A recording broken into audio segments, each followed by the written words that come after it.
Go ahead. Kent State, when you're looking ahead at them, what are some of the things that kind of stand out about they like to do defensively? They're not going to let you run the football in between the tackles, and they haven't let anybody. Even Penn State, the big guys they played, Ole Miss, they kind of make you one-dimensional in the run game, and then they go from there. Okay, how are we going to? Okay, now that we know we're going to try to bounce everything into the perimeter, how we play in our secondary. They do a good job. They're well coached. They'll be better. They just put their defense in last year, so I'm sure they're wanting to kind of do the same things, I would think, and just get great at it. And what they do is tough. They make you play mistake-free football, and you have to be on it. They don't do a whole lot, which means they don't have a lot of guys out of place. The guys are where they're supposed to be on every play. You just have to physically win the one-on-one matchups with them. It's not like some defenses you see where they're bringing crap from everywhere, and they rely on deception to get to the quarterback, or they rely on this to stop the run game.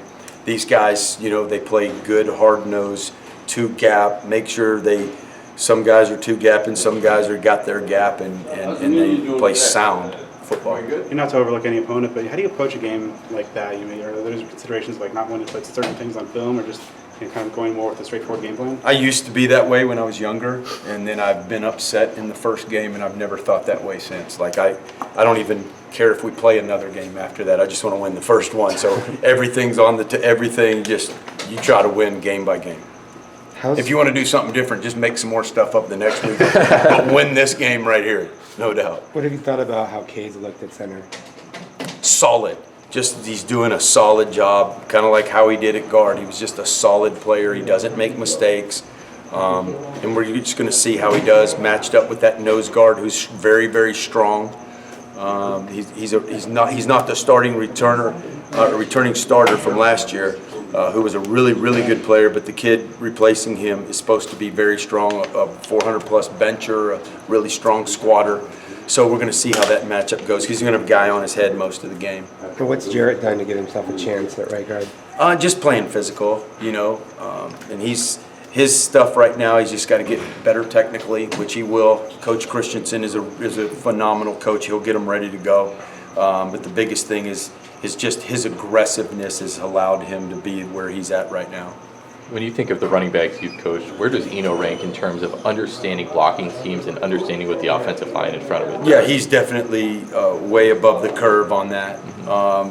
And we constantly out on the practice field, if you ever see me and Eno talking or he's talking to me, it's usually something about defensive structure, how we're blocking a particular play, what he sees, and all that stuff. He's really smart. He can see it. He knows how to make adjustments during the game. He's really good at that and telling me what he thinks could work and what could be open. So he's, like I said, he's way ahead of the curve in that area. How much does that help, or is that attributed to him kind of sitting in with the offensive line meetings and understanding what absolutely. they do? I think it's great to hear it all in one voice. Yeah. So much communication can get lost from room to room. We've kind of been doing that in the passing game too, some. Getting together, watching 2-minute, watching our third downs together as a unit, so that there's nothing lost and they hear it all in one voice. And that's the same thing happens in the run game when he's in there. What can a guy like Elijah Juarez add to the running back? You guys saw that today. Can't get anything by you guys. No, we just need more guys that'll physically stick their face up in there, and can't have enough fullbacks and wing backs and tight ends and all of that stuff. And it just makes you. We don't want to be one-dimensional, and like I said, we got a young quarterback. You don't want to just sit back there and throw it 52 times.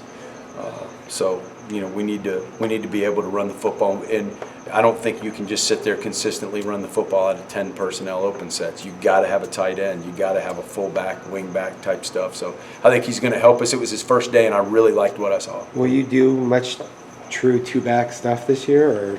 Like two running backs? Or like Nick Ralston type of a role?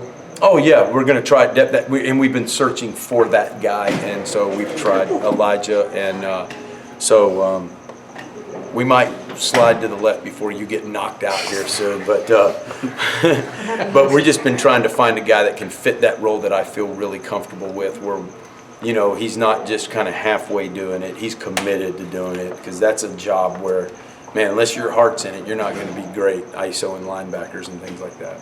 Dylan was back out there today. Is it good to have him back Yes, and he's just, I love that kid, man. I can't say enough about him. What a hard deal he's had to kind of go through. And man, his maturity is off the charts right now. I'm so proud of him because he sits back there, we talk, he helps. He's very engaged in everything that's going on. He's helping the young guys. He's not sitting off to the side pouting and feeling sorry for himself, which, I mean, that could be so easy for him right now. And so I just told him the other day how proud I am of him. And he does he's like a coach back there, and so very proud of him. Have you been pleased with? Because he went through what he did a few years ago where there were a lot of injuries and he got to play, does that give him a bigger perspective of, I need to hang in there and just see how I think so. When I talked to him out. about that, and I said, man, there's so many cases you look across the country. I mean, it wasn't long ago Ohio State's rolling into the national championship game with their 13th quarterback. So it can easily happen. Alabama, each one had to come in for each other. It's certain very, very important parts of the season. I think he's in that mindset that he has to prepare because you never know when something can happen, and next thing you know, he's going into the game. Is Curtis going to be out for a long period of time? We'll find out more tomorrow. Yeah. Even without him, have you been pleased with the 2 tight end sets you guys put out there? I have, in some things, yes, I have, and so, and if Curtis is out for an extended period of time, it will hurt us a little bit in that area, but is what it is, we'll just have to move on and next up. How's Nolan coming along as a blocker? He is about where I thought he would be coming out of high school. He's okay right now, and he knows that, and he's working desperately to get better. And it's all about pad level and speed and confidence is what it is. But he's going to get there because he cares so much, and he's trying every day. So, What's a guy like Trenton bring to the quarterback room? A guy who doesn't necessarily have a clear path to the playing field, right. but also serves a valuable role. And he's really smart. And so he answers all the questions in the meetings. He helps out. I can put him in here. It's really cool. We do this little developmental scrimmage every day after practice with the young guys, and I can call the whole offense. I can call every play we have in our offense, which I could have never said that before. And he knows everything and throws touchdowns. So there's no quarterback controversy here at Arizona State. I just want to say that, but I really love that kid, man. He's very smart, great heart, and he wants to be a coach. He wants to be an offensive coordinator one day, and so he's kind of like hanging out with me, and it's good to have. Are you coaching him up as much as a quarterback as well as kind of grooming him as a future coach? I kind of do. I do. And I mention things to him. Hey, remember this, remember that, and I even tell Burko and Trey, hey guys, when you get older, when you're no coordinator, watch for this, watch for that, watch for that. Because I don't want him to fall into the same pitfalls that I've had or seen guys do. So you don't see any disappointment from him? He just understands his role and kind of absolutely. there? He's having the time of his life. Yep, and with the guys like Coach Anderson and Burko, and those guys are such a treat to be around. They're so energetic. I mean, you cannot smile or not smile being around those guys every day. I mean, it's just, I love having those guys in my room.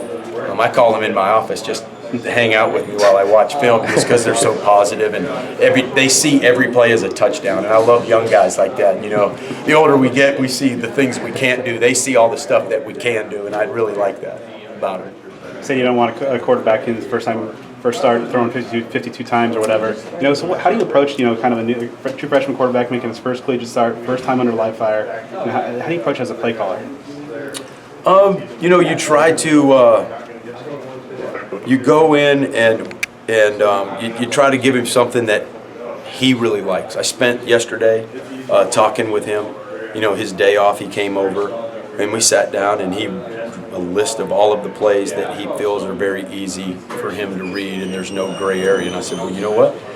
Those are the plays I'm going to call. I mean, it's really kind of that simple. I'm not going to force you to run plays because I feel like running them because they're open. I want to run stuff you feel good about. I think that's the way you go in to the first game is make sure that guy's as comfortable as possible.